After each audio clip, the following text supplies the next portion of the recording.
নমস্কার বন্ধুরা, পেঁয়াজকলি দিয়ে পেঁয়াজকলি ভাজা, পেঁয়াজকলি আলু ভাজা এইসব তো আমরা প্রত্যেকেই কম বেশি বাড়িতে খেয়ে থাকি। তবে পেঁয়াজকলির এই রেসিপিটা একবার বাড়িতে বানিয়ে দেখতে পারেন, একটু নতুনত্ব, আশা করছি আপনাদের ভালো লাগবে। একঘেয়ে পেঁয়াজকলি ভাজা খেতে খেতে যদি খেতে ভালো না লাগে, একবার পেঁয়াজকলির এই রেসিপিটা বাড়িতে বানিয়ে দেখতে পারেন, আশা করছি বাড়ির ছোট থেকে বড় সবাই ভীষণ পছন্দ করবে। তাহলে বন্ধুরা চলুন আর বেশি দেরি না করে রেসিপিটা শুরু করা যাক। এখানে আমি ওই 1.5 থেকে 200 গ্রামের মতো পেঁয়াজকলি নিয়েছি। পেঁয়াজকলিগুলোকে আগে থেকেই পরিষ্কার করে ধুয়ে নিয়েছি। এরপর ওপর দিকের যে ফুলের অংশটা থাকে সেটাকে কিছুটা কেটে বাদ দিয়ে নিয়ে ঠিক এইরকম ভাবে কেটে নিলাম। ওই মোটামুটি 1 থেকে 1.5 ইঞ্চির মতো বড় রেখে পেঁয়াজকলিগুলোকে কেটে নিলাম। এখন এই কেটে নেওয়া পেঁয়াজকলিগুলোকে একটা পাত্রে তুলে রাখবো। আর বন্ধুরা, আপনারা কিন্তু অবশ্যই আমাকে এই সময়টা কমেন্টসে জানিয়ে যাবেন আপনারা কে কোন জায়গা থেকে আমার আজকের এই রেসিপিটা দেখছেন, তবেই না আপনাদের কমেন্টসে ধন্যবাদ জানাতে পারবো। পেঁয়াজকলিগুলোকে একটা পাত্রে তুলে সাইডে সরিয়ে রাখলাম। এখানে একটা মিডিয়াম সাইজের আলু নিয়ে নিয়েছি। আলুটা যেহেতু নতুন আলু, খোসাটা একেবারে পাতলা, সেজন্য একটা ছুরির সাহায্যে ঠিক এইরকম ভাবে খোসাটা হালকা করে ছাড়িয়ে নিলাম। আর এখন এটাকে একটু পরিষ্কার করে একবার ধুয়ে নিয়েছি। এরপর দেখুন এইরকম ভাবে কেটে নিচ্ছি, মানে আলু ভাজার আলু আমরা যেই রকম কাটি তার থেকে একটু মোটা মোটা রেখে এই আলুটাকে কেটে নিতে হবে। আর বন্ধুরা, পেঁয়াজকলি কিন্তু কাটার পরে আর ধুতে নেই, কাটার আগেই পেঁয়াজকলি পরিষ্কার করে ধুয়ে নেবেন, তারপরে কাটবেন, আর কাটার পরে ধোয়ার একদমই দরকার নেই।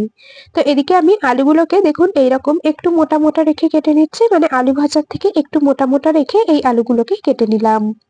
এখন এই কেটে নেওয়া আলুগুলোকেও এখন সাইডে সরিয়ে রেখে দেবো। আলুটাকেও কাটার আগে পরিষ্কার করে ধুয়ে নিয়েছি। এরপর রান্নাটা করার জন্য একটা মশলা তৈরি করে নেব, সেজন্য নিয়েছি একটা মিক্সির জার।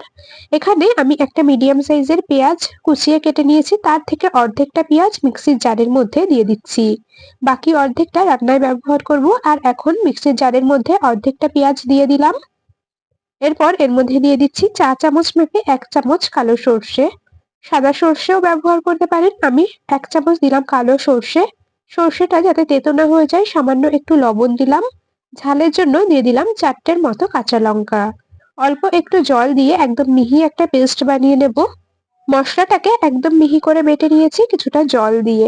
প্রথমে শুকনো অবস্থায় মিক্সিতে দিয়ে মশলাটাকে ঘুরিয়ে নিয়েছি, তারপরে কিছুটা জল দিয়ে একদম মিহি একটা পেস্ট বানিয়ে নিয়েছি, এতে করে মশলার মিশ্রণটা একদম মিহি তৈরি হবে। তো যাই হোক, মশলার জারটাকে সাইডে সরিয়ে রাখলাম। এদিকে ওভেনে বসিয়ে দিয়েছি একটা কড়াই। কড়াইটা খুব ভালো করে গরম করে নিয়ে অল্প পরিমাণে দিয়ে দিলাম সর্ষের তেল। তেলটাও বেশ ভালো করে গরম হয়ে গেছে। এখন এর মধ্যে বাকি যে পেঁয়াজটুকু ছিল পুরোটাই দিয়ে দিলাম। পেঁয়াজটা হালকা করে একটু ভেজে নেব, একটু নরম হয়ে আসা পর্যন্ত। তো দেখুন পেঁয়াজটাকে হালকা করে ভেজে নিয়েছি। এখন এর মধ্যে কেটে রাখা আলুগুলোকে দিয়ে দিতে হবে।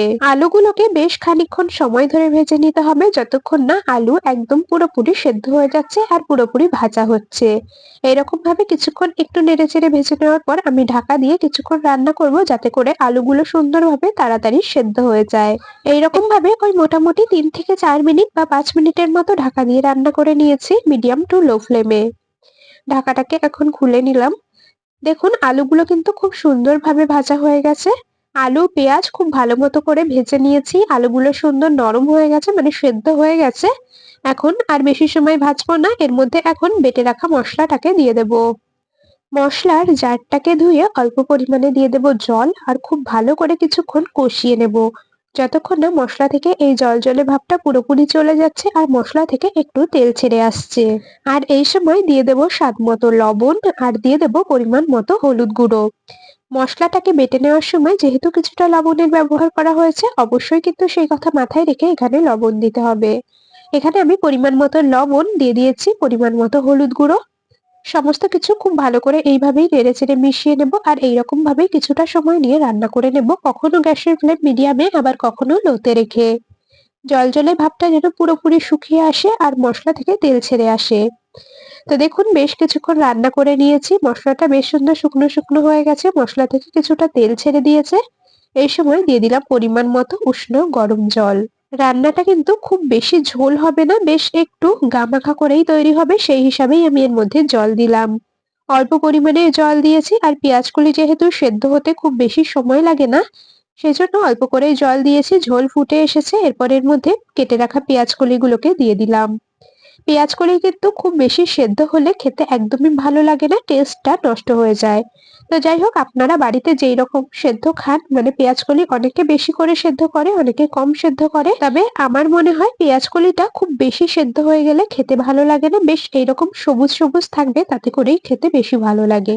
যাই হোক, এখন পেঁয়াজকলিগুলোকে দিয়ে একটু নেড়েচেড়ে নিলাম, কিছুক্ষণ রান্না করে নিয়েছি। ওই মোটামুটি ২ মিনিটের মতো আমি গ্যাসের ফ্লেম হাইতে দিয়ে রান্না করে নিয়েছি। এখন এটাকে একটা পাত্রে নামিয়ে নেব। তবে রান্নাটা কিন্তু এখনো পুরোপুরি কমপ্লিট হয়নি। আপনারা পুরো রেসিপিটা দেখতে থাকুন। আর এইরকম ভাবে আপনারা কারা, কারা বাড়িতে পেঁয়াজকলি রান্না করেন অবশ্যই কিন্তু আমাকে কমেন্টসে জানিয়ে যাবেন।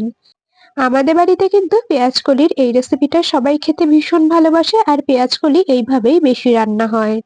তো যাই হোক, পেঁয়াজকলির তরকারিটা একটা পাত্রে নামিয়ে নিয়ে সাইডে সরিয়ে রাখলাম। আবারও ওভেনের কাছে চলে এসেছি। কড়াই বসিয়ে দিয়েছি। কড়াইটা খুব ভালো করে গরম করে নিয়ে অল্প কিছুটা পরিমাণে সর্ষের তেল দিলাম।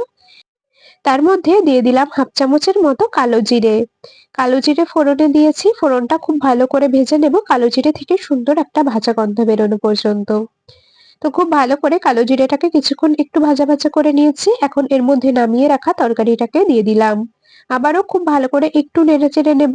পেঁয়াজকলিটা একেবারে নরম হয়ে আসার আগে কিন্তু তরকারিটা নামিয়ে নিতে হবে। এইরকম একটু সবুজ সবুজ থাকবে। মানে অতিরিক্ত বেশি সেদ্ধ হলে কিন্তু পেঁয়াজকলির এই তরকারিটা খেতে একদমই ভালো লাগবে না। সেদ্ধ হবে কিন্তু পেঁয়াজকলিগুলো এরকম সবুজ থাকবে, সেই অবস্থাতেই নামিয়ে নিতে হবে। তরকারিটা ফোড়ন দিয়ে আমি ওই মোটামুটি ২ থেকে ৩ মিনিটের মতো মিডিয়াম ফ্লেমে রান্না করে নিয়েছি। আর এখন কিন্তু আর বেশি সময় রান্না করব না। এখন গ্যাস অফ করে দিয়ে এটাকে নামিয়ে নেব। আর খুব বেশি ঝোলও হবে না, এইরকম একটু গা মাখা ঝোল থাকবে। দারুণ লাগে পেঁয়াজকলির এই রেসিপি। গরম ভাত দিয়ে এই রেসিপিটা থাকলে আর অন্য কিচ্ছু লাগবে না। মনে হবে পেঁয়াজকলির এই রেসিপি দিয়েই ১ থালা ভাত খেয়ে ফেলি। তো এখন এটাকে নামিয়ে নিচ্ছি একটা পাত্রে। আপনারা যারা পেঁয়াজকলি ভাজা ছাড়া অন্য কোনো রেসিপি কখনোই ট্রাই করেননি, একবার এইরকম ভাবে পেঁয়াজকলির চচ্চড়ি বাড়িতে বানিয়ে দেখতে পারেন, খেতে অসাধারণ লাগে। এই পেঁয়াজকলির রেসিপিটা আপনাদের কেমন লাগলো অবশ্যই কমেন্টসে জানিয়ে যাবেন। যদি ভালো লেগে থাকে তবে ভিডিওটিতে একটি লাইক আর বন্ধুদের মধ্যে অনেক অনেক শেয়ার করে দেওয়ার অনুরোধ রইলো। তাহলে বন্ধুরা, আজ এখানেই শেষ করছি। আবার দেখা হবে পরবর্তী কোনো রেসিপির সাথে। ততক্ষণ সকলে ভালো থাকবেন, সুস্থ থাকবেন।